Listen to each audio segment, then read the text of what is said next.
Teslarati Hyundai Motor will invest $28 million in electric vehicle and battery production in Thailand.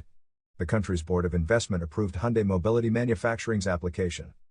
The South Korean automaker plans to start production by 2026.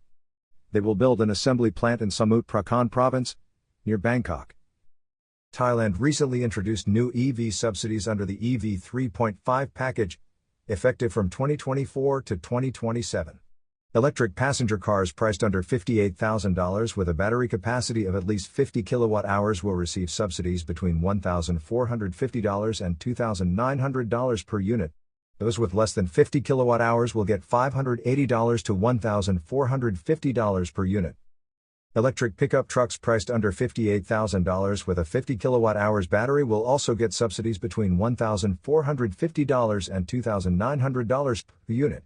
Electric motorcycles priced under $4,350 with a 3 kilowatt-hours battery will receive $145 to $290 per unit. Electric passenger cars priced under $200,000 will see a reduced excise tax from 8% to 2%. The government will also reduce import duties up to 40% for electric passenger cars priced at $58,000 or below, applicable to imported completely built-up units from 2024 to 2025. By 2026, EV manufacturers must commit to producing at least 2 electric vehicles within Thailand. You are listening to Yuan News.